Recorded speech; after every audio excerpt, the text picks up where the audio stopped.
Olá, minhas irmãs, estamos de volta, continuamos estudando aqui o livro do Luciano Subirá, O Impacto da Santidade, e eu sei que nós estamos aqui para aprender, e vamos mais uma parte, e o tema de hoje, ele vem buscar aqui, em continuação que a gente está estudando, ele vem dizer assim, por que o corpo precisa de transformação? O que você acha? Né? Esse livro está nos remetendo a exercitar o processo de santificação e todo dia tem um porquê, né? Então, ele diz o seguinte: acerca dos justos, por que o corpo precisa de ressurreição e transformação final?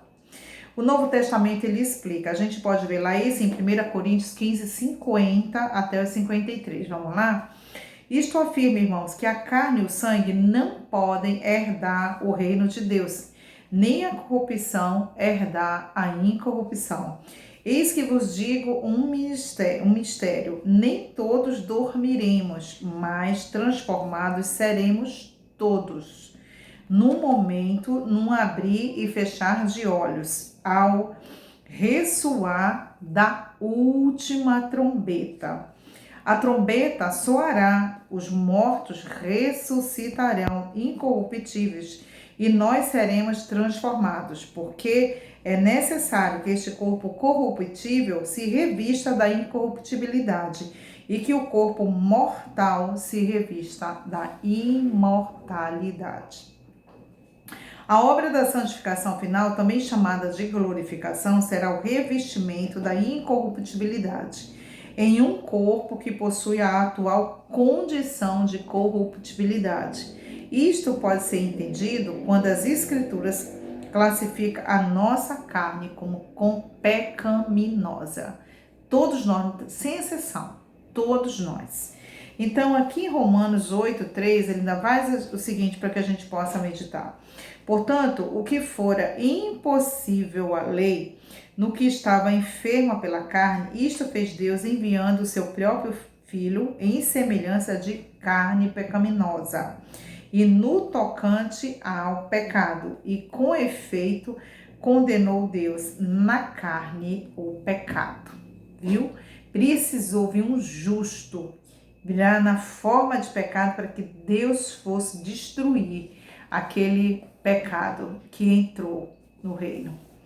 O texto fala que Jesus veio em semelhança da carne pecaminosa ou carne de pecado, como consta na tradução brasileira. Jesus, ele era 100% homem e 100% Deus. Note que a Bíblia destaca que seu corpo era semelhante, não igual ao nosso. O que significa que Jesus era tão homem quanto Adão e o era antes da queda, porém não possuía a natureza caída afetada pelo pecado, que Adão passou a ter e consequentemente todos nós, como está lá em Romanos 5:12.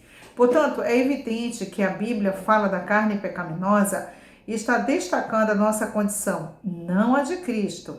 O contexto desse versículo é a declaração de Paulo sobre a guerra entre o pecado que nele habitava, quer dizer, em sua carne, e o seu homem interior, o espírito recriado, que tinha prazer na lei de Deus. Romanos 7:15, 25 fala: porque nem mesmo compreendo meu próprio modo de agir, pois não faço o que eu prefiro, e sim o que eu detesto. Ora, se faço o que eu não quero, consinto com a lei que é boa. Neste caso, quem faz isso já não sou eu, mas o pecado que habita em mim. Porque eu sei que em mim, isto é, na minha carne, não habita bem nenhum, pois o querer, o bem está em mim. Pois o querer o bem está em mim, não porém o efetuá-lo. Porque não faço o bem que prefiro, mas o mal que eu não quero eu faço. Mas se eu faço o que eu não quero, já não sou eu quem o faz, e sim o pecado que habita em mim. Então, ao querer fazer isso, encontro a lei de que o mal reside em mim, porque no tocante ao homem interior, tenho prazer na lei de Deus. Mas vejo que meus membros, outra lei, que guerreando contra a lei da minha mente, me faz prisioneiro da lei do pecado que está nos meus membros. Desventurado homem que sou, quem me livrará do corpo desta morte? Graças a Deus por Jesus Cristo, nosso Senhor, de maneira que eu, de mim mesmo, com a mente, sou escravo da lei de Deus, mas segundo a carne, da lei do pecado. Então ele fala aqui que nós somos escravos do pecado, mas também nós temos o prazer na lei de Deus, que é isso que faz a diferença. Embora haja essa luta da carne contra o espírito, a consciência, né, de que nós pecamos e que o Espírito Santo ele vai nos ajudando. Então, há muitos que interpretam equivocadamente a experiência do novo nascimento que se deu no espírito como se ela já tivesse sido resolvida a condição do corpo, mas o fato é que se ainda aguardamos a redenção do nosso corpo é porque isso ainda não aconteceu.